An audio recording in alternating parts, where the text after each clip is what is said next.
ও চরিত্রহীন মেয়ে আমি কিছুতেই বিয়ে করব না। সুযোগ পেয়ে আপনারা এই চরিত্রহীনা মেয়েটি গছিয়ে দিবেন, আর আমি টের পাবো না ভেবেছেন? উঠানের এক পাশে মাথা নত অবস্থায় বধূ বেশে দাঁড়িয়ে রয়েছে জয়ী। ধরনীর সমস্ত কালো দাগ যেন আজ জোরপূর্বক তার সর্বাঙ্গে মেখে দেওয়া হচ্ছে। এ অপবাদ নিদারুণ, অসহ্যকর, যন্ত্রণার, অসহনীয় বটে। জয়ীর বাবা জামশেদ রহমান চোয়াল শক্ত করে বরের দিকে তাকিয়ে রয়েছেন। তার দুই মেয়েকে তিনি দেখে শুনে বড় করেছেন। আজ পর্যন্ত গ্রামের কোনো মানুষ তার মেয়েদের দিকে আঙুল তুলে কিছু বলতে পারেনি। সেখানে বিয়ের দিন বর বলছে তার বড় মেয়ে চরিত্রহীন।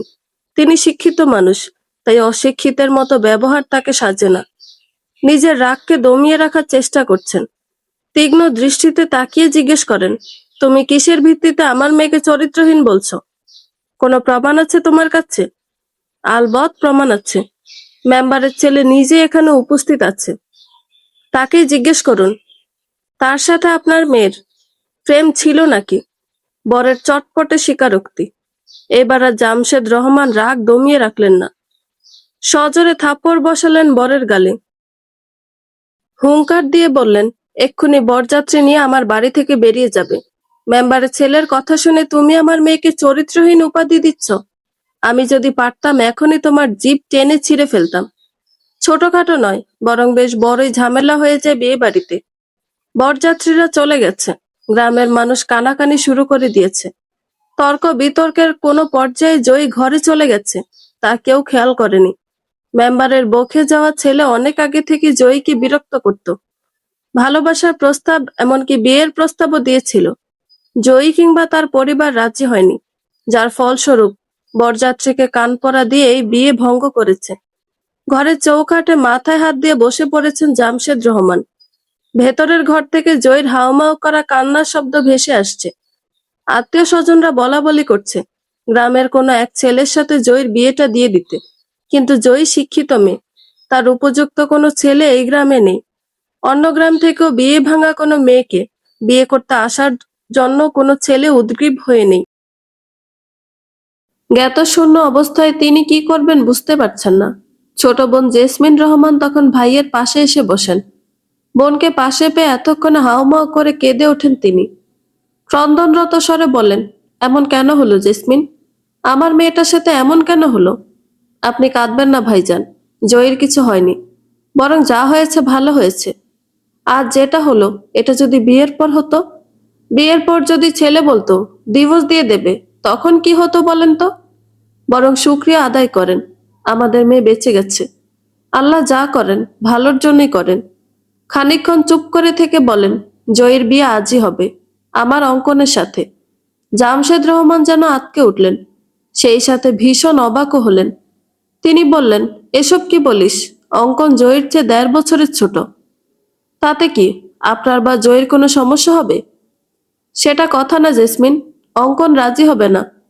পাঞ্জাবির হাতায় চোখ মুছে বললেন তিনি। অঙ্কনকে রাজি করানোর দায়িত্ব আমার। আপনি রাজি নাকি সেটা বলেন। এটা তো আমার ভাগ্য, কিন্তু অঙ্কন? আপনি নিশ্চিন্তে থাকেন, আমার ছেলেকে আমি চিনি। আপনি কাজীকে ডাকেন আবার, আমি আসছি। জয়ী মাকে জড়িয়ে ধরে হাউমাউ করে কাঁদছে। পাশে বসে বোনের পিঠে মাথা রেখে অনবরতভাবে কেঁদে চলেছে ত্রয়ীও। ওদেরকে ঘিরে ছোটখাটো একটা জটলা চারপাশে। অঙ্কনের দৃষ্টি ক্রন্দনরত ত্রয়ীর দিকে নিবদ্ধ। ত্রয়ীকে কাঁদতে দেখে ওর খুব কষ্ট হচ্ছে। সমুদ্রের গর্জনের ন্যায় বুকের মাঝে বিষাদের ঢেউ তুলছে। ইচ্ছে করছে বুকের মাঝে চেপে ধরে বলতে, কাঁদবে না তুমি। তুমি কাঁদলে আমার খুব কষ্ট হয় জানো না? কিন্তু এতগুলো মানুষের সামনে সেটা কখনো সম্ভব নয়। এমনকি আড়ালেও না, কারণ ত্রয়ীর প্রতি তার ভালোবাসা একপাক্ষিক। এখনো মনের কথাটি ওকে জানানো হয়নি। মেয়েটা অনেক স্বপ্নবিলাসী, ডাক্তার হবে, গ্রামের মানুষের সেবা করবে, বাবার স্বপ্ন পূরণ করবে। তাই শত শত ভালোবাসার প্রস্তাব পাওয়া সত্ত্বেও চোখ বন্ধ করে সেসব বেরিয়ে গেছে। তাই তো মনে মনে অঙ্কন পণ করেছে, যেদিন ত্রয়ী সম্পূর্ণ ডাক্তার হয়ে যাবে, সেদিন একটা রিং নিয়ে হাঁটু গেড়ে ওর সামনে বসে বলবে, ত্রয়ী, তোমায় আমি ভীষণ ভালোবাসি, একদম প্রথম থেকে। যখন তুমি কিশোরী, সদ্য ফোটা গোলাপের ন্যায়, কখন যে সম্পূর্ণ নারীতে পরিপূর্ণ হয়েছ তা বুঝে ওঠার আগে থেকেই ভালোবাসি। ভালোবাসি তোমাকে, ভালোবাসি তোমার স্বপ্নকে। অঙ্কন। জেসমিন রহমানের কণ্ঠে নিজের নাম শুনে পিছু ফিরে তাকায় অঙ্কন। চিন্তিত মুখে তিনি চেয়ে আছেন। অঙ্কন এগিয়ে গিয়ে জিজ্ঞেস করে, কিছু বলবে মা? তোর সাথে আমার কিছু কথা আছে। বলো। এদিকে আয়। অঙ্কন জেসমিন রহমানের সঙ্গে পাশের রুমে যায়। তিনি কোনো রকম ভনিতা ছাড়াই বললেন, তুই জয়ীকে বিয়ে করবি। অঙ্কনের মনে হলো ধরনের সুদীর্ঘ অম্বর তার মাথার উপর আছড়ে পড়েছে। মা এসব কি বলছে? সে কি মস্করা করছে? জেসমিন রহমানের সঙ্গে অঙ্কনের সম্পর্ক বন্ধুর মতোই, তবে মস্করা করার মতো সম্পর্ক এবং সিচুয়েশন কোনোটাই এখন নেই। সে তৎক্ষণাৎ কিছু বলতেও পারল না।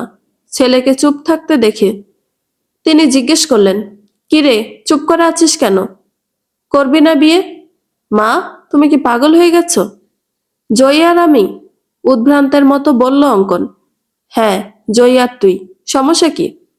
সমস্যা আছে মা। জয়ী আমার বয়সে বড়, অনেকটা সমবয়সী বলে নাম ধরেই ডাকি। তার মানে তো এই নয় যে বিয়ে করব। পরিস্থিতিটা বোঝার চেষ্টা কর বাবা। এই মুহূর্তে আর কোনো যোগ্য ছেলে নেই যে জয়ীকে বিয়ে করবে। ভাইজানের অবস্থা খুব খারাপ। তুই তো জয়ীকে চিনিস, শান্ত গোছের মেয়ে। এত বড় একটা কষ্ট সহ্য করতে না পেরে যদি উল্টাপাল্টা কিছু করে বসে, তুই আর অমত করিস না বাবা। সম্ভব না মা, সম্ভব না, কোনোভাবেই সম্ভব না। আমি জয়ীকে কখনোই ওই চোখে দেখিনি। ওকে বিয়ে করা, সংসার করা হবে না আমার দ্বারা। সব হবে, মানিয়ে নিলে সম্ভব। তুই কি চাস, তোর মামার এই বয়সে কিছু হোক, অথবা জয়ী উল্টাপাল্টা কিছু করুক? এখানে তুমি আমায় কেন টানছো? এই বিয়ে ভাঙার পেছনে আমার তো কোনো হাত নেই। আমি জানি সেটা। সবাই তো ভাঙতেই জানে, তুই না হয় গড়ে দিলি।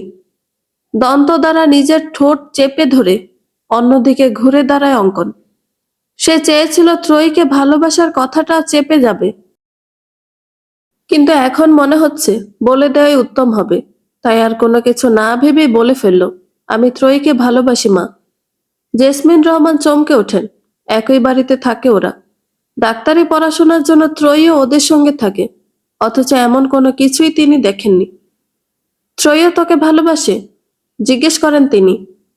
তাকে একই সঙ্গে উপায়ন্তরহীন এবং দ্বিধাগ্রস্ত দেখাচ্ছে। অঙ্কন নির্মল কণ্ঠে জানালো, জানি না। আমি যাকে ভালোবাসি এটাও ত্রয়ী জানে না। ফোঁস করে একটা নিঃশ্বাস ত্যাগ করলেন তিনি। এতক্ষণে যেন শ্বাসরুদ্ধ হয়েছিল এবং এখন সে নিশ্চিন্ত। তিনি বললেন, বেশ, যেটা জানে না সেটা অজানাই থাক। ত্রয়ীর জন্য ছেলের অভাব হবে না, এমনও না যে তোদের সম্পর্ক আছে। কিন্তু এই মুহূর্তে জয়ীর পাশে তোকে প্রয়োজন। নিজের মাকেই যেন অচেনা লাগছে অঙ্কনের। ছেলের ভালোবাসার মূল্যও নেই তার কাছে। অঙ্কন অসহায় দৃষ্টিতে তাকিয়ে বলে, সব জেনেও তুমি একথা বলছো মা? তিনি কঠোর সুরে বললেন, আজ পর্যন্ত আমি তোমার কাছে কিচ্ছু চাইনি। আজ চাচ্ছি এবং আদেশ করছি, তুমি জয়ীকে বিয়ে করবে। আমি মা হয়ে তোমাকে আদেশ করছি, শুনছো তুমি? মায়ের দিকে স্তব্ধ হয়ে তাকিয়ে থাকা ছাড়া আর কিছুই বলতে পারছে না অঙ্কন। চারদিকে সবকিছু মরুভূমি মনে হচ্ছে, আর সে তৃষ্ণার্ত এক পথিক। তখন দরজার পাশ থেকে ত্রয়ীর গলা শোনা যায়, ফুফি, আব্বা ডাকছে তোমায়। কাজে চলে এসেছে। ত্রয়ীর কণ্ঠস্বর অঙ্কনের বুকে তীরের ফলার মতো বিঁধে। কি ভারী সেই যন্ত্রণা, কি বিস্ময় সেই যন্ত্রণার জ্বালা। কিভাবে যে ত্রয়ীকে রেখে জয়ীকে বিয়ে করবে? কিভাবে সে মায়ের অবাধ্য হবে? সে মায়ের আদেশ পূরণ করবে, নাকি ভালোবাসা বিসর্জন দেবে? জেসমিন রহমান চলে যাওয়ার পর ত্রয়ী শান্ত ভঙ্গিতে তাকায় অঙ্কনের দিকে। যেই দৃষ্টিতে এতক্ষণ বর্ষার জলে টইটম্বুর ছিল, সেই দৃষ্টিতে এখন পরিতৃপ্তির ছাপ। ত্রয়ী বলল, আপনাকে আল্লাহ নিশ্চয়ই দেবদূত হিসেবে পাঠিয়েছিল, নয়তো অফিসের এত কাজের ব্যস্ততা থাকার পরও কেন আপনি বিয়েতে আসতে যাবেন? আল্লাহর অশেষ রহমত। আপনার ঋণ কখনো হয়তো আমরা শোধ করতে পারবো না। চিরদিন ঋণী হয়ে থাকব। আমাদের পরিবারের সম্মান, আপুর জীবন বাঁচিয়েছেন আপনি। আমি ভীষণ খুশি হয়েছি আপনি আমাদের বিপদে এগিয়ে এসেছেন। ব্যর্থ যোদ্ধার ন্যায় স্তম্ভিত অঙ্কন। সে এসেছিল ত্রয়ীর জন্য, সকল ব্যস্ততাকে একপাশে ফেলে শুধু কিছুটা সময় হাসি খুশি ত্রয়ীকে দেখবে বলে এসেছিল। আর এই আশাটাই এখন তার কাল হয়ে দাঁড়ালো। ত্রয়ীও ধরে নিয়েছে অঙ্কন বিয়েটা করবে। সে আসলে কি করবে এখন? কি করা উচিত? গুমট অন্ধকারে আজ চাঁদের দেখা নেই। চারিদিকে ঘুটঘুট অন্ধকার, মাঝে সাঝে ঝিঝি পোকার আওয়াজ শোনা যাচ্ছে। সবচেয়ে বড় রুমটায় অপেক্ষা করছে সবাই। অঙ্কন এখনো আসেনি। জামশেদ রহমানকে চিন্তিত দেখালো। জেসমিন রহমান একদম নিশ্চিন্ত। পাথরের মূর্তির মতো এক ভঙ্গিতে বসে আছে জয়ী। নীরবে চোখ থেকে গড়িয়ে পড়ছে অশ্রুকণা। সে নিশ্চল। ত্রয়ী শক্ত করে বোনের এক হাত ধরে রেখেছে। আর কতক্ষণ বসে থাকমু? ছেলেরে ডাকেন এবার। কাজের গলায় বিরক্তি। দেরি হচ্ছে দেখে তার মনে হচ্ছে এবারও বিয়েটা হবে না। জেসমিন রহমান অঙ্কনকে ডাকতে যাওয়ার আগে অঙ্কন নিজে এসে উপস্থিত হয়। ওই তো অঙ্কন এসে পড়েছে। আয় বাবা, জয়ের পাশে বস, বললেন তিনি। অঙ্কন সেখানেই দাঁড়িয়ে বলল, আমার কিছু কথা আছে, যেগুলো সকলে জানা প্রয়োজন। কথা পরে বলা যাবে, আগে বিয়েটা হয়ে যাক। বিয়েটা আমি করব না মা। ঘরটায় যতটুকু নীরবতা ছিল এখন তার চেয়েও বেশি নীরব হয়ে গেল যেন। সকলে অবাক হয়ে তাকিয়ে আছে অঙ্কনের দিকে। জেসমিন রহমান ভাবতেও পারেনি এতগুলো মানুষের সামনে অঙ্কন এভাবে তাকে বেইজ্জতি করবে। তিনি চিবিয়ে চিবিয়ে বলেন, এখন মস্করা করার সময় নয় অঙ্কন, একটা মেয়ের লাইফ নিয়ে কথা। একজাক্টলি মা। বিয়েটা যে কোনো ছেলে খেলা নয়, এটাই আমি তোমায় বোঝাতে চাই। আমি এই বিয়েতে রাজি না। তোমরা কি একবারও জয়ের মতামত নিয়েছো? ও এই বিয়েতে রাজি নাকি জানতে চেয়েছো কেউ? সকলে নিরুত্তর। আসলেই কেউ জয়ের থেকে জানার প্রয়োজন মনে করেনি জয় অঙ্কনকে বিয়ে করতে রাজি কিনা। সকলে তাড়াহুড়ায় আছে জয়কে পাত্রস্থ করার জন্য।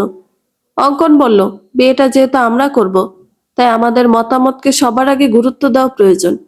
শুধু বিয়ে করলাম আর সব সমস্যার সমাধান হয়ে গেল না, বরং সমস্যা আরো বেশি বাড়বে। বিয়ের পর প্রতিনিয়ত অশান্তি হবে সংসারে। হয়তো একসময় দুজনেই মানিয়ে নেব, কিন্তু মেনে নিতে পারবো না। মানিয়ে নেওয়া আর মেনে নেওয়া এক বিষয় নয়।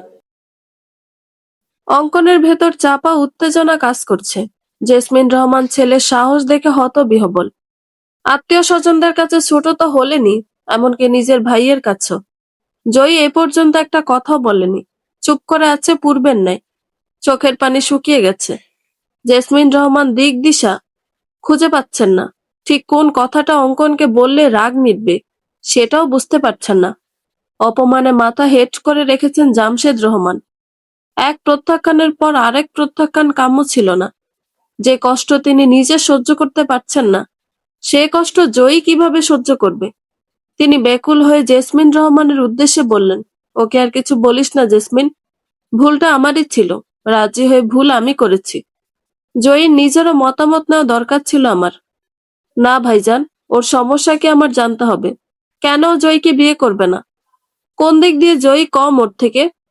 ফোঁস করে নিঃশ্বাস ত্যাগ করেন তিনি। ছেলের প্রতি চরম ক্ষিপ্ত এখন। ছাটিয়ে দুটো চর গালে বসালেও রাগ মিটবে বলে মনে হয় না। সমস্যা বিরাট। জয়ী কোনো দিক থেকেই কম না, সেটা আমিও মানি। সমস্যাটা হলো আমি তো জয়ীকে ভালোবাসি না। আমি ত্রয়ীকে ভালোবাসি। জয়ী যদি ত্রয়ীর বোন না হতো তাহলেও হয়তো আমি বিয়েটার ব্যাপারে ভাবতাম। কিন্তু এক বোনকে ভালোবেসে আরেক বোনকে বিয়ে করা সম্ভব না। ইচ্ছে হোক বা অনিচ্ছায় ত্রয়ীর সঙ্গে দেখা হবে। আমি সহ্য করতে পারবো না সেটা। উপস্থিত সকলে অবাক হয়ে তাকিয়ে রয়েছে অঙ্কনের দিকে।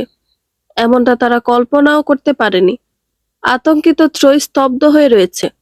এসব সে কি বলছে? বোধগম্য হয় না ত্রয়ীর। ত্রয়ী খেয়াল করলো জয়ী ওর হাতটা আলগা করে দিয়েছে। জয়ী কি ভুল বুঝেছে? কিন্তু সে তো নিজেও এসব জানতো না, খুনাক্ষরও টের পায়নি কখনো। অঙ্কন বুঝতেও দেয়নি। অনেক হয়েছে, এবার থামো তোমরা। একের পর এক নাটক আর সহ্য হচ্ছে না আমার। তোমরা কি শুরু করেছো? আমায় কি মনে হয়, পুতুল? যে পারছো, যাকে পারছো তুলে নিয়ে আসছো বিয়ে করার জন্য, সে রাজি নাকি জানতে চাচ্ছ না? বাবা, তুমি কি করে রাজি হলে? কেন তুমি অঙ্কনের সাথে আমার বিয়ের ব্যাপারে রাজি হয়েছিলে? আর ফুফি, আমি তো তোমার থেকে এটা আশা করিনি। তুমি কি আমায় করুণা করছো? অঙ্কন রাজি না সত্ত্বেও তুমি ওকে জোর করেছো বিয়ের জন্য। তুমি যদি এই কাজটা না করতে তাহলে দ্বিতীয়বারের মতো মানুষের হাসি তামাশার পাত্রী হতে হতো না আমার। অঙ্কন ত্রয়ীকে ভালোবাসে, সে আমি অঙ্কনকে বিয়ে করব? নিজের বোনের পথের কাঁটা হব? আমি নিজেই করব না এই বিয়ে। আমি কারো পথের কাঁটা হব না। এতক্ষণ নির্বাক থাকা জয়ী মুখ ফুটে এক নিঃশ্বাসে কথাগুলো বলল। ভেতরের সব ক্ষোভ কষ্ট ঢেলে দিয়েছে কথার মাঝে। ত্রয়ীর হাত ছেড়ে দিয়ে মাথার ঘুমটা একটানে ছুঁড়ে ফেলে ফ্লোরে। যত্নে মাথায় দেওয়া ঘুমটা স্থান হয়েছে এখন মেঝের কাঠের ওপর। লাল টকটকে ঘুমটাটা পড়ে রইল বড্ড অবহেলায়। জিভ দিয়ে বড় ঘর থেকে হনহন করে নিজের ঘরের দিকে পা বাড়ায় জয়ী। যাওয়ার আগে ত্রয়ীকে বলল, তুই বোন হয়ে কাজটা করতে পারলি? সকলকে সুযোগ দিলি আমায় নিয়ে উপহাস করার। ত্রয়ী পেছন পেছন যেতে যেতে বলছে, আপু আমায় ভুল বুঝিস না, সত্যি আমি এসব কিছু জানতাম না। উঠোনের মাঝখান দিয়ে দৌড়ে যাওয়ার সময় ত্রয়ীর পায়ে কাঁটা ফুটে ওঠে। ওই অবস্থাতেও সে 2 কদম আগায়। তারপর ব্যথায় কোঁকিয়ে উঠে সেখানেই বসে পড়ে। সামনে থেকে দেখতে পায় মুখের ওপর দরজা লাগিয়ে দিয়েছে জয়ী। বড় ঘর থেকে আত্মীয় স্বজনরা বলা বলি করছেন, জামশেদ, তোরা আগেই কইছিলাম মাইয়ারে দূরে পড়তে পাঠাইস না। যা পড়ানোর কাম নিজের কাছে রাইখাই পড়া। দেখলি তো দূরে দিয়া কি হইল? আত্মীয়র কাছে রাইখাও কি হইল? ওই পোলার লগেই তো প্রেম প্রীতি করল, শেষে আইসা নিজের বইনের পথের কাটা হইল। পড়া আরো মাইয়ারে ডাক্তারি। উঠানের মাঝামাঝি থাকায় বড় ঘরের কথাও ত্রয়ীর কানে আসে। এছাড়া তারা উচ্চস্বরে কথা বলছে। জয়ের বলা কথাগুলো কানে বাজছে। কাটার আঘাতে হোক কিংবা কথার আঘাতে ত্রয়ী ফুফিয়ে কেঁদে ওঠে। বিছানার এক কোণে উবু হয়ে শুয়ে আছে ত্রয়ী। চোখের জলে বালিশের এক সাইড ভিজে গেছে। যত ফোঁটা চোখের পানি পড়ছে বালিশ সেটা শুষে নিচ্ছে। নীরবে কাঁদতে কাঁদতে কখনো কখনো ভেতর থেকে বেরিয়ে আসে দীর্ঘশ্বাস। যা হওয়ার ছিল না তাই হচ্ছে। এমনটা না হলে কি খুব বেশি ক্ষতি হয়ে যেত? ত্রয়ী, ঘুমিয়েছিস? কপাটের বাইরে দাঁড়িয়ে জিজ্ঞেস করেন ত্রয়ীর মা। ঘর ঘুটঘুটে অন্ধকার থাকায় তিনি বুঝতে পারছেন না ত্রয়ী ঘুমিয়েছে নাকি জেগে আছে। ত্রয়ী চটপট উঠে বসে দুহাতে চোখের পানি এবং গালে লেগে থাকা পানি মুছে ফেলে। যথাসম্ভব কণ্ঠ এবং নিজেকে স্বাভাবিক করে বলে, জেগে আছি মা। তিনি ঘরে এসে লাইট জ্বালান। ত্রয়ীর দিকে শান্ত দৃষ্টিতে কয়েক সেকেন্ড তাকিয়ে থেকে বিছানায় বসেন। খুবই শান্তভাবে জিজ্ঞেস করেন, কবে থেকে তোদের সম্পর্ক? মায়ের কণ্ঠে চাপা বিষাদের সুর, অবিশ্বাসের রেশ। ত্রয়ীর কষ্ট হয়। ধরে আসা কণ্ঠে বলে, আমাদের মধ্যে কোনো সম্পর্ক নেই মা, আমায় বিশ্বাস করো একটাবার। অঙ্কন ভাই যে আমায় পছন্দ করে আমি নিজেও জানতাম না। একই বাসায় থাকলেও আমাদের কথা হতো খুবই কম, বলতে পারো হতোই না তেমন। তার সাথে আমার দেখা হতো শুধু রাতে খাওয়ার টেবিলে, মাঝে মাঝে তো তাও হতো না।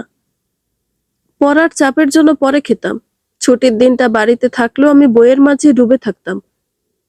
তুমি যদি আমার কথা বিশ্বাস না করো তাহলে ফুফিকে ফোন করো, জিজ্ঞেস করে দেখো আমি তোমাকে কিছু মিথ্যে বলেছি কিনা।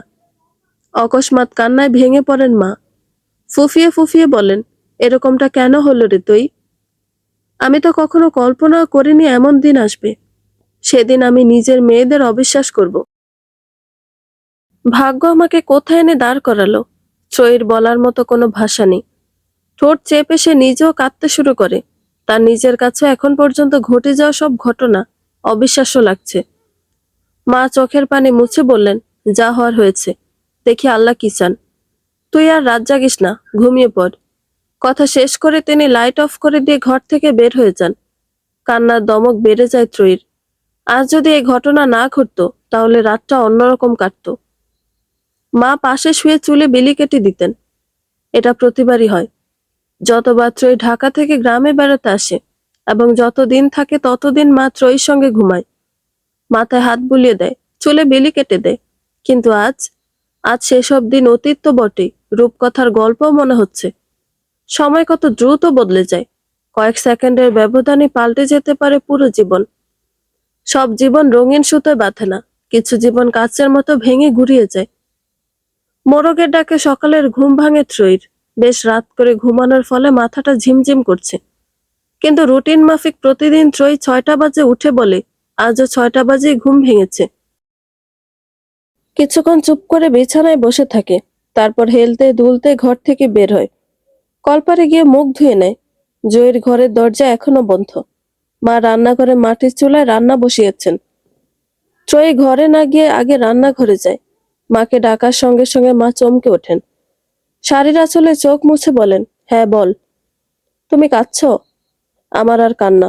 তুই এত সকালে উঠেছিস কেন? আর একটু ঘুমাতি। প্রতিদিন এই সময় উঠি, তাই অভ্যাস হয়ে গেছে। ঘরে মুড়ি আছে, গুড় আছে, রুটি কলা আছে, ফল আছে, কি খাবি খা। কিছু খাবো না। মা, আমি আজ ঢাকায় চলে যাই। কেন? পড়ার অনেক চাপ। কয়েক মাস পরেই ফাইনাল পরীক্ষা। যত তাড়াতাড়ি যাব তত ভালো। ছুটি নিয়েছিলে কয়দিনের? 5 দিন। আচ্ছা, তোর বাবা আসুক। ত্রয়ী উঠে ঘরে ফিরে আসে। মায়ের শুকনো মুখ দেখতে ভালো লাগছে না। আত্মীয়রা সব রাতেই চলে গেছে। অঙ্কনরা আছে নাকি নেই সেটা জানে না ত্রয়ী। ঘরের মাঝখানে পাটাতনের কাঠের ওপর সে বসে পড়ে। সে দোষী নয়, তবুও পরিস্থিতির শিকার হয়ে নিজেকে দোষী মনে হচ্ছে। জামশেদ রহমান ঘরে প্রবেশ করে দেখেন মনমরা হয়ে ত্রয়ী হাঁটুর উপর মাথা রেখে বসে আছে। তিনি ছোট ছোট কদমে এগিয়ে গিয়ে ত্রয়ীর পাশে বসেন।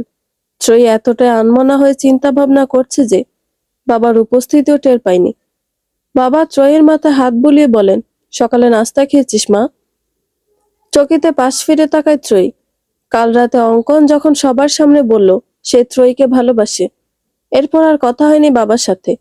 তার ধারণা ছিল অন্য সবার মতো বাবাও বোধহয় ত্রয়ীকে ভুল বুঝেছে। কিন্তু বাবার কথাবার্তা খুব স্বাভাবিক, চোখের চাউনি শান্ত, স্থির।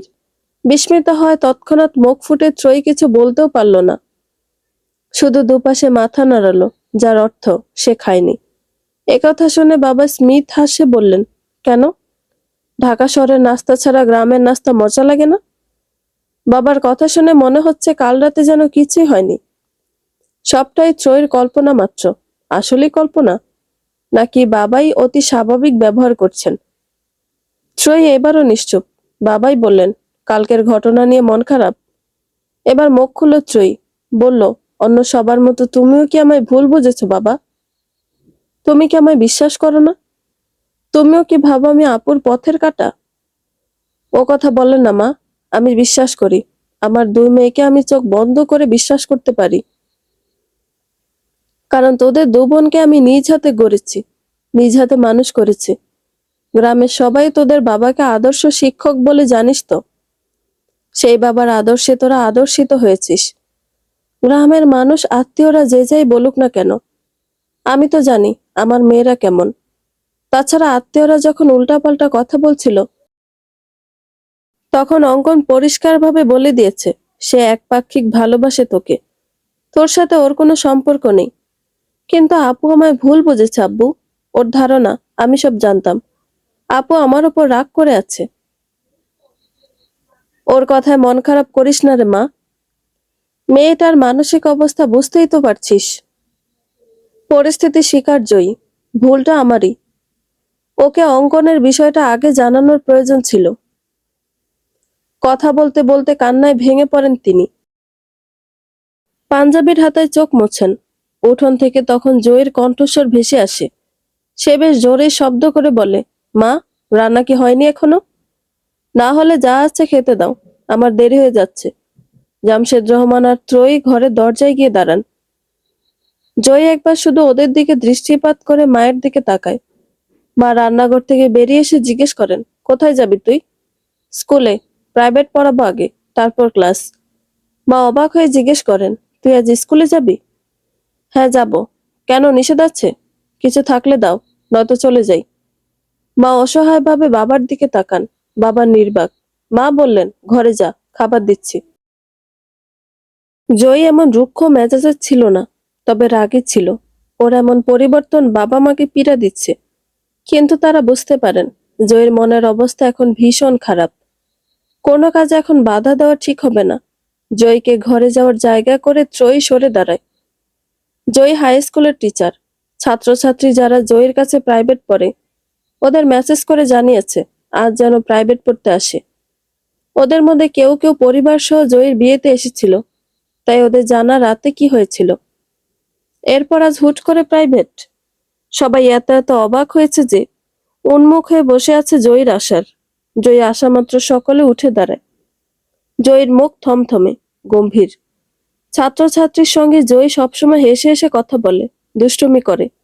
কিন্তু ওই জয়ীর সাথে আজ এই জয়ীর মিল নেই বললেই চলে। জয়ী চুপচাপ বসে থাকে কিছুক্ষণ, তারপর বলে যেটা পড়া ছিল ওইটা যেন লিখে। সে মাথা নিচু করে বসে থাকলো, বুঝতে পারে ওরা একে অপরের দিকে চাওয়াচাই করছে।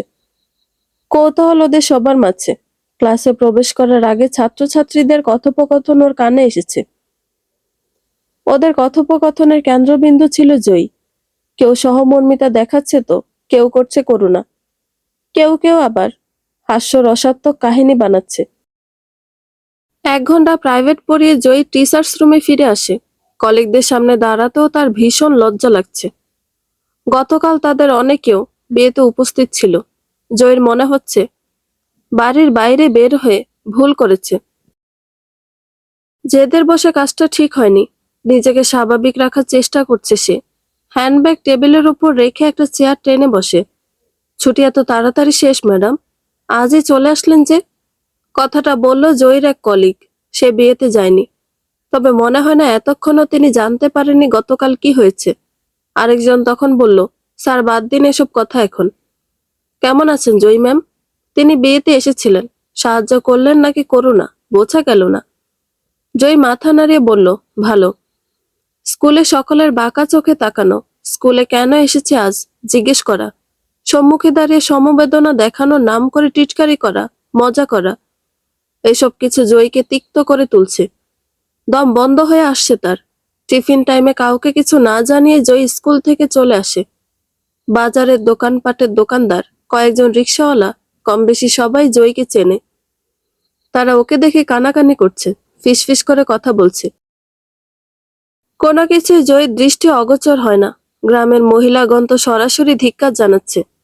পুরো রাস্তায় এতদিনের পরিচিত মানুষগুলোর অপরিচিত রূপ দেখতে দেখতে এসেছে। সহ্য হচ্ছে না আর। বাড়িতে পৌঁছে দৌড়ে নিজের ঘরে চলে আসে জয়ী। দরজা ভেতর থেকে বন্ধ করে দেয়। বিছানার ওপর ধপ করে বসে হাউমাউ করে কান্না শুরু করে। মুখে হাত চেপে ধরে কান্নার শব্দ আটকানোর চেষ্টা করছে। দুহাতে মাথার চুল মুষ্টিবদ্ধ করে আহাজারি করে কান্না করে। কান্না করতে করতে দম আটকে আসে তার। সে স্বগতোক্তি করে বলে, আল্লাহ, কি দোষ ছিল বলতে পারো? এটা কেন আমায় সুস্থভাবে বাঁচতে দিচ্ছে না? কেন? কান্নার দমক বেড়ে যায় জয়ীর। প্রচন্ড রাগ, জেদ, ক্ষোভ, বিষাদে চেপে ধরে তাকে। দুহাতে চোখের জলের স্রোত মোছার চেষ্টা করে আলনার ওপর থাকা একটা ওড়না টেনে নেয়। যতবার চোখের পানি মুছছে ততবার পানিতে ভরে যাচ্ছে দু চোখ। একটা চেয়ার নিয়ে খাটের ওপর উঠে সে। ফ্যানের সাথে খুব শক্ত করে ওড়না বাঁধতে শুরু করে। মুক্তি দিয়ে যাবে সে সবাইকে। এ কষ্ট, এ দহন অসহ্যকর বেদনাদায়ক। বাইরে থেকে হট্টগোলের আওয়াজ শোনা যাচ্ছে। জয়ের মা কলপারে পা পিছলে পড়ে গেছেন। তার চিৎকারের দমকে বাড়ির সবাই এবং আশেপাশে যারা ছিল তারা দৌড়ে এগিয়ে আসে।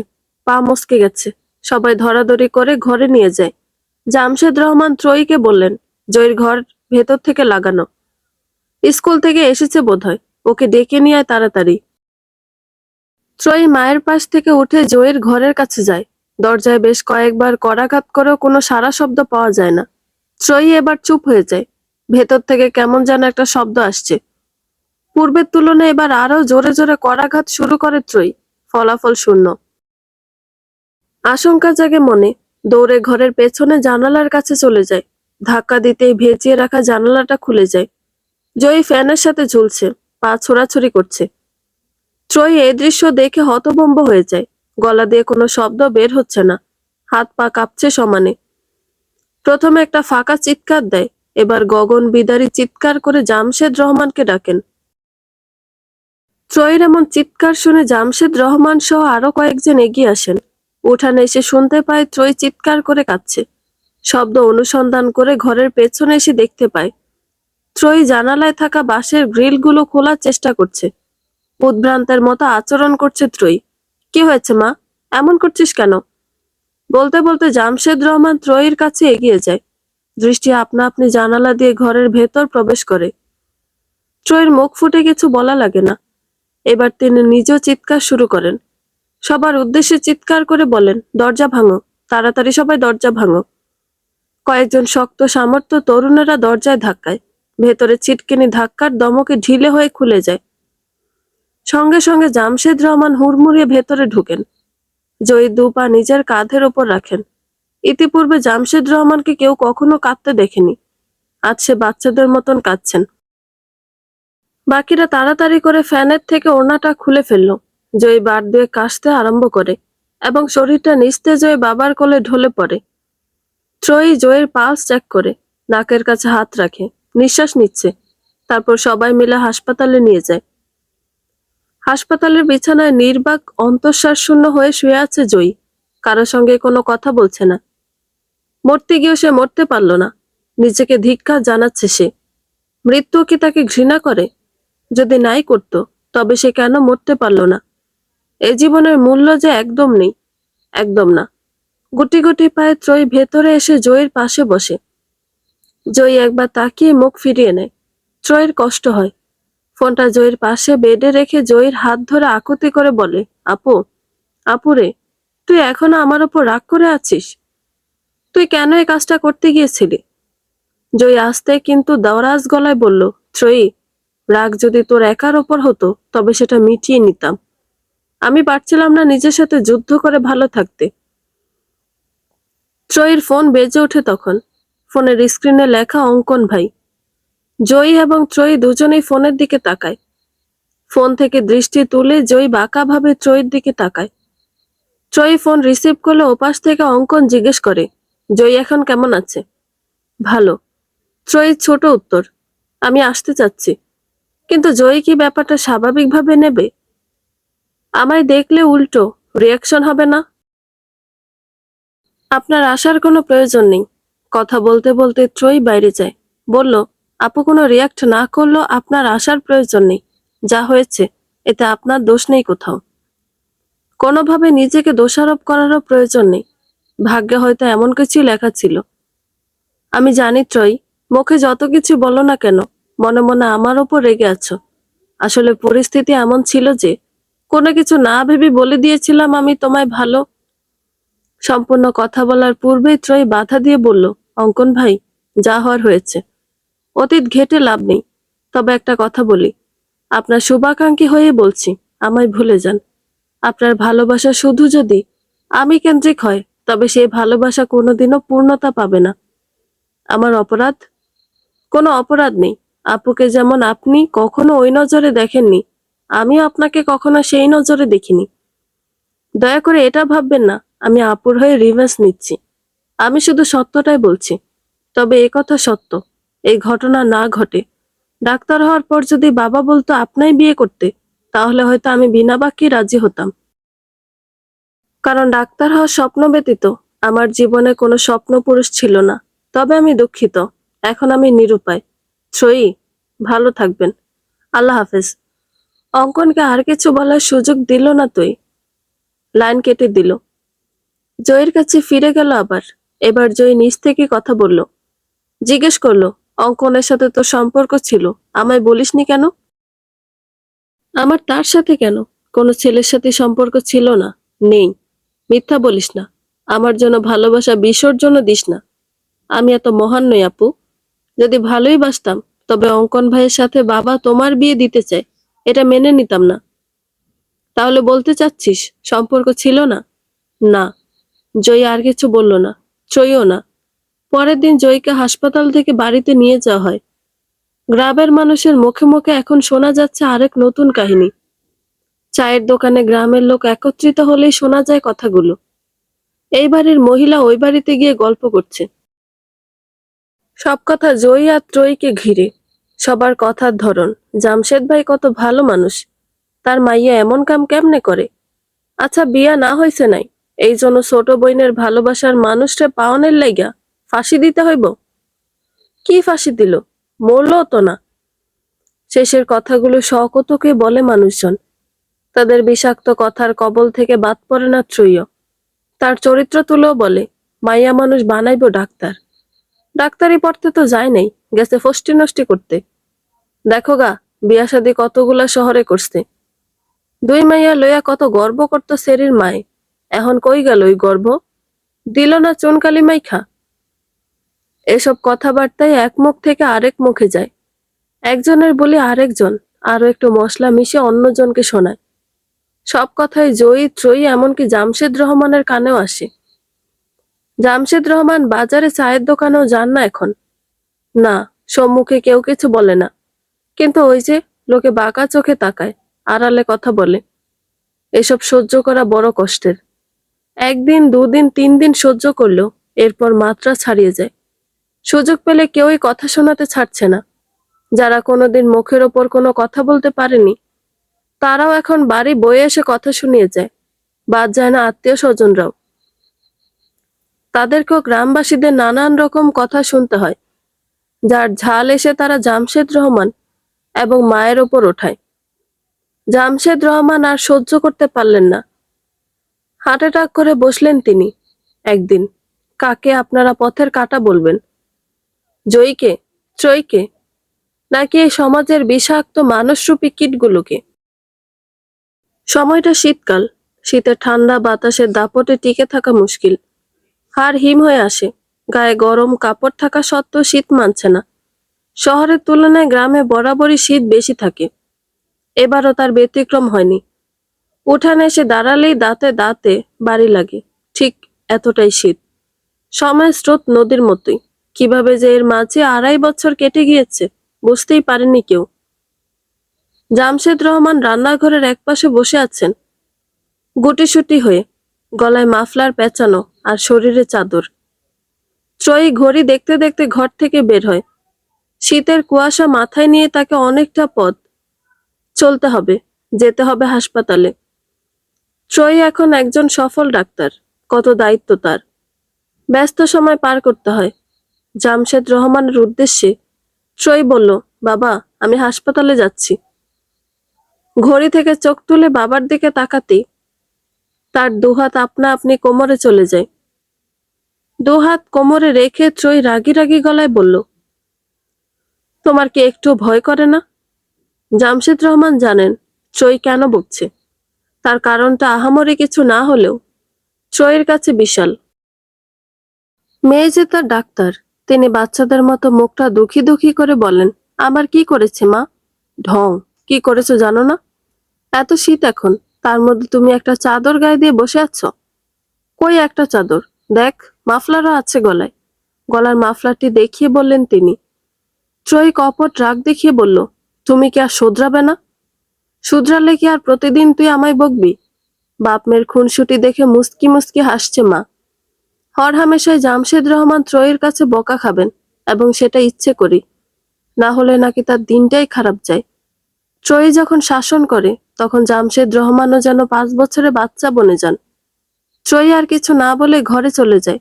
একটা সোয়েটার নিয়ে এসে সেটা পরিয়ে দিতে দিতে বলে, তোমায় বলতে বলতে আমি জানি কবে পাগল হয়ে যাব।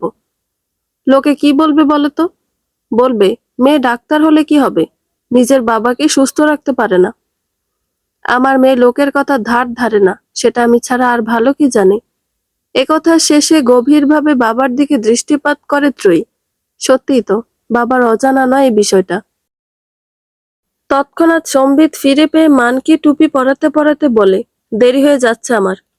এ কি রে, মানকি টুপিও পরতে হবে? অসহায়ভাবে বললেন তিনি।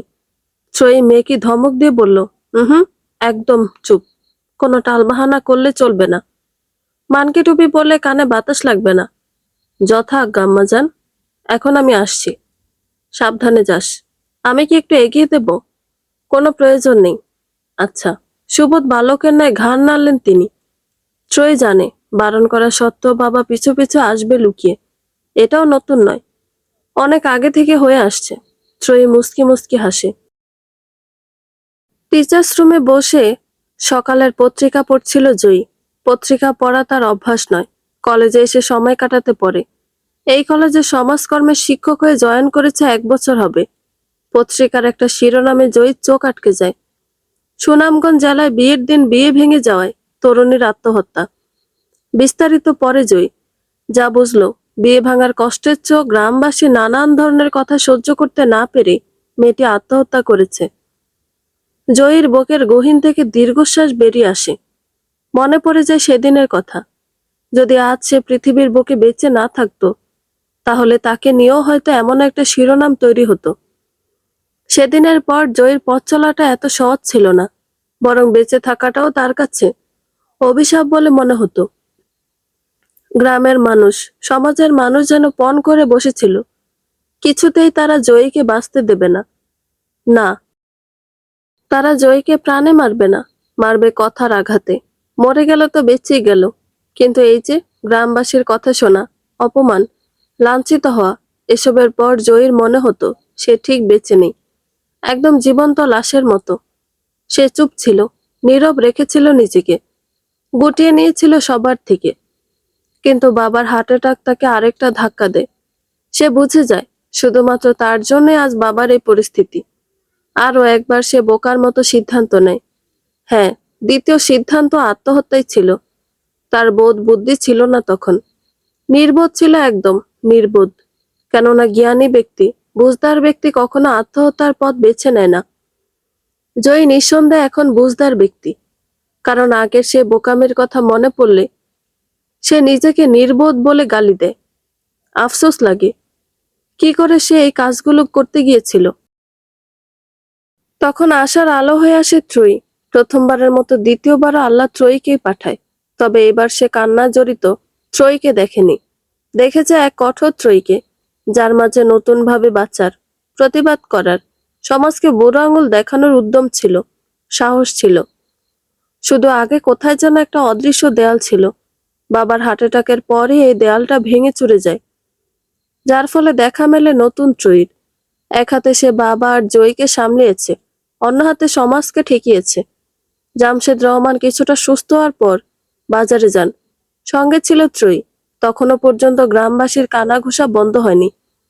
তখন তারা আরো একটা টপিক পেয়ে যায়।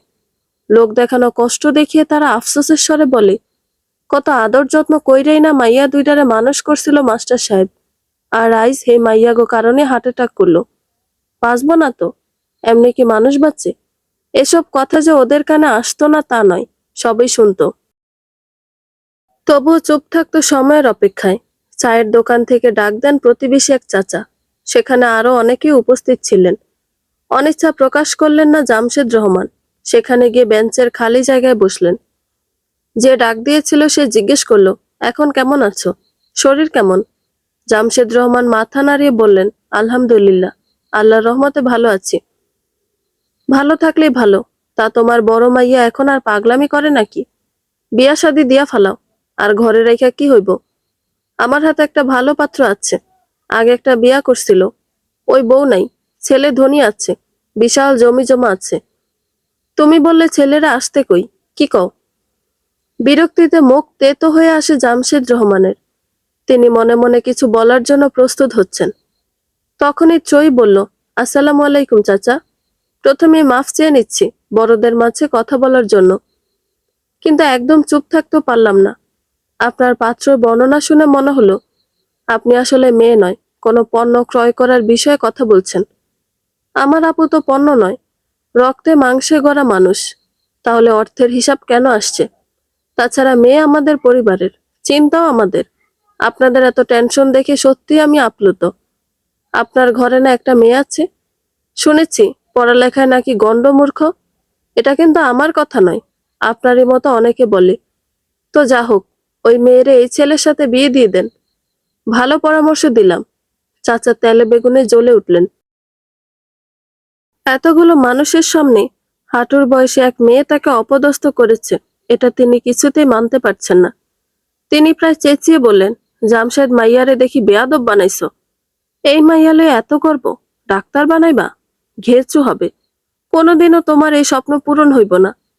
জামশেদ রহমান বেঞ্চ থেকে উঠে দাঁড়ালেন। ত্রয়ীর মাথায় হাত বুলিয়ে বললেন, কেন যে তুই এই বেয়াদবিগুলো আগে করিসনি মা? সকলে অবাক হয়ে তাকিয়ে আছেন। এমন উত্তর কেউই প্রত্যাশা করেনি। বাকিদের কাছে যেটা অপমান, জামশেদ রহমানের কাছে সেটা প্রতিবাদ। যাওয়ার পূর্বে ত্রয়ী বলে গেল, আল্লাহ সহায় থাকলে একদিন ঠিকই ডাক্তার হব। অসুস্থ হলে তখন আমার কাছে আসিয়েন, ফ্রিতে চিকিৎসা করাবো। আপনাদের মতো নিন্দুক কূটনৈতিক মানুষজন এত দ্রুত মরে গেলে ভালো মানুষগুলো শিক্ষা নেবে কিভাবে বলুন? তাই চিকিৎসা ফ্রিতেই করাবো। এরপর ত্রয়ী বাবার হাত ধরে চলে যায়। ব্যাগ ভর্তি বাজার নিয়ে বাড়ি ফেরে। এ কথাও গ্রামে রটে যায়। লোকে ত্রয়ীর বদনাম করে, কুৎসা রটে, বেয়াদব বলে। এতে ত্রয়ী বা তার পরিবার ধার ধারে না। কেউ কিছু বলতে আসলে প্রতিবাদ করে ত্রয়ী। ভয়ে কেউ কিছু বলতেও যায় না। জয়ীর কানেও কথাটা আসে। সে ভাবে, ত্রয়ী যদি বাবার সম্মানের জন্য, বোনের সম্মানের জন্য প্রতিবাদ করতে পারে, তাহলে সে নিজে কেন তার জন্য প্রতিবাদ করতে পারবে না? ত্রয়ীর এই প্রতিবাদী পরিবর্তন করেছিল জয়ীকে, আর জয়ীর পরিবর্তন চুপ করিয়েছে সমাজকে। কারণ জয়ীও কাউকে ছেড়ে কথা বলে না। তখন থেকে সে আবার স্কুলে যাওয়া শুরু করে, ক্লাস নেয়। কাউকে কানাঘুষা করতে দেখলে সরাসরি বলতো, এভাবে কানাকানি করে লাভ আছে? বললে জোরেই বলেন, নয়তো বলবেন কই, আর সে শুনবে খই। তখন একজনের বদনাম করতে গিয়ে আরেকজনের বদনাম হয়ে যাবে। বাচ্চারা জয়ীর দিকে আড় চোখে তাকালে জয়ী সবসময় ওদের বোঝাতো, বলতো সত্য মিথ্যা যাচাই করতে। এমনকি এটাও বলতো, কখনো যদি কেউ এমন পরিস্থিতিতে পড়ে, তাহলে কখনো যেন জয়ীর মতো সুইসাইড করার মতো সিদ্ধান্ত না নেয়। সংগ্রাম আর প্রতিবাদ করে টিকে থাকার মধ্যে আত্মতৃপ্তি রয়েছে। কলিগরা মজার ছলে এসব নিয়ে কথা তুলতো, অনেকটা কাটা ঘায়ে নুনের ছিটা দেওয়ার মতো। জয়ীও তাদের সঙ্গে তাল মিলিয়ে হেসে বলতো, তাহলেই আর বলেন স্যার, ম্যাম, কি বোকায় না ছিলাম আমি। তারা অপ্রস্তুত হয়ে পড়তেন জয়ীর এমন সহজ স্বাভাবিক ব্যবহারে। যে সহজে দোষ স্বীকার করে নেয়, তাকে দোষ দিয়ে মজা নেই। কাজে তারাও হতাশ হয়ে কথা বলা বন্ধ করে দিত। আরে ম্যাম, এক পৃষ্ঠা আর কতবার পড়বেন? অনেকক্ষণ যাবৎ জয়ীকে আনমনে এক পৃষ্ঠার দিকে তাকিয়ে থাকতে দেখে প্রশ্নটি করল মনোবিজ্ঞান বিভাগের টিচার রিয়াদ আহমেদ। জয়ী সচকিত হয়ে বলল, আসলে ভাবছিলাম কিছু। এত মনোযোগ দিয়ে? কিছু কথা থাকে যেটাতে মনোযোগ দেওয়া লাগে না, আপনা আপনি মনোযোগ চলে আসে। এরপর দেয়াল ঘড়ির দিকে তাকিয়ে বলল, আমার ক্লাস আছে এখন, আসছি আমি। জয়ী চলে যাওয়ার পরও রিয়াদ স্যার যেভাবে বসেছিল সেভাবেই বসে আছে, একটু নড়চড় হয়নি। জয়ী সম্পর্কে সবটাই জানে সে, সেই সাথে জানে সমাজ আর গ্রামবাসী সম্পর্কে। সত্য মিথ্যাও যাচাই করেছে সে। তার আগে থেকে একদম প্রথম যেদিন জয়ীকে কলেজে দেখেছিল, সেদিন থেকে আলাদা ভালো লাগা কাজ করত। জয়ীর সম্পর্কে সব জানার পর ভালো লাগাটা আরো বেশি কাজ করা শুরু করেছে। খুব শীঘ্রই সে তার বাবা মাকে জয়ীর বাসায় পাঠাতে চায়। জয়ী রাজি হবে কি? হোক না হোক, প্রস্তাব পাঠাতে তো অসুবিধে নেই। মনে মনে বিয়ের কথা ভেবে মুচকি হাসে সে। পেশেন্ট দেখে নিজের চেম্বারে এসে বসে আছে ত্রয়ী, হাতে একটা বই। অবসর সময়টা সে বই পড়েই কাটায়। বাবার ইচ্ছে উচ্চতর শিক্ষার জন্য ত্রয়ীকে বাইরের দেশে পাঠাবে। ত্রয়ীর অবশ্য মত নেই। সে বাবা মায়ের সঙ্গে থেকে দুমুঠো ডাল ভাত খেয়ে শান্তিতে জীবনযাপন করতে চায়। ত্রয়ীর ফোন বাজছে। অঙ্কন ফোন করছে। সকাল থেকে অনবরত ফোন করে যাচ্ছে। দেখেও ইগনোর করছে ত্রয়ী। ফোন ধরলে নতুন কোনো কথা নেই, ঘুরে ফিরে এক কথা, সে ত্রয়ীকে ভালোবাসে। অঙ্কনের এমন পাগলামো এক মুহূর্তের জন্য হলেও ত্রয়ীকে ভাবিয়ে তোলে। অবসর সময় একবার হলে অঙ্কনের কথা মনে পড়ে, সঙ্গে সঙ্গে নিজের মনকে কন্ট্রোলে এনে নেয়। ত্রয়ীর এই গুণটা বেশ ভালো। অনবরত বাজতে থাকা ফোনটি এবার রিসিভ করলো ত্রয়ী। ওপাশ থেকে করুণ সুরে ভেসে এলো, ওগো ডাক্তারনি, এত ব্যস্ত সময় পার করো যে ফোন ধরারও সময় পাও না। ত্রয়ী নিশ্চুপ। অঙ্কন বলল, মুখে কি কুলু পেটে বসে আছো? কথা বলো না কেন? কি বলবো? আমি শিখিয়ে দেব? আজ আপনাকে খুব খুশি মনে হচ্ছে।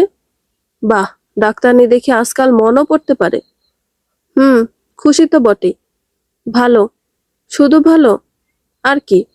জিজ্ঞেস করবে না কেন এত খুশি? বলেন। ধুর, রসকস নাই একদম মনে। আচ্ছা শোনো, গ্রামে আসছি আজকে। ও, কখন? রওনা দিয়েছি, গাড়িতে আছি এখন। আচ্ছা সাবধানে আসবেন। আরে শোনো, ব্যস্ত নাকি তুমি? না, ফ্রি আছি, বলেন। তুমি এত কম কথা বলো কেন? বাড়ির ছোট ছেলে মেয়েরা নাকি অনেক চঞ্চল হয়। তুমি এত চুপচাপ স্বভাবের কেন? আমি তো এমনই। ভালো হয়েছে, বিয়ের পর আমি বকবক করব আর তুমি শুনবে। আপনি বেশি বেশি ভাবা শুরু করেছেন। আমি আগেও বলেছি এটা সম্ভব না। চুপ করো তুমি। আগে ভাবতাম না, এখন থেকে ভাববো। তুমি বিয়ে না করে কোথায় যাও এবার দেখব। আমার পক্ষে জয়ী আছে। বুঝলাম না। বুঝতে হবে না, শুধু এইটুকু বলি, বিয়েতে তোমায় রাজি করানোর দায়িত্ব জয়ী নিয়েছে। আর জয়ীর ব্যাপারে একটা গোপন খবর জানি আমি। কি গোপন খবর? রিয়াদ নামে কাউকে চেনো? অনেকেই তো আছে এই নামে। তোমার আপুর কলেজের স্যার। ও হ্যাঁ, আপু বলেছিল কয়েকবার। দুজনে তো ডুবে ডুবে জল খাচ্ছিল। আজ আসবে ছেলে তার পরিবার নিয়ে। আপু তো আমায় কিছু বলেনি। বলবে কি? তুমি তো রোবট। ট্রয়ী নিশ্চুপ। অঙ্কন বলল, আচ্ছা রাখছি তাহলে।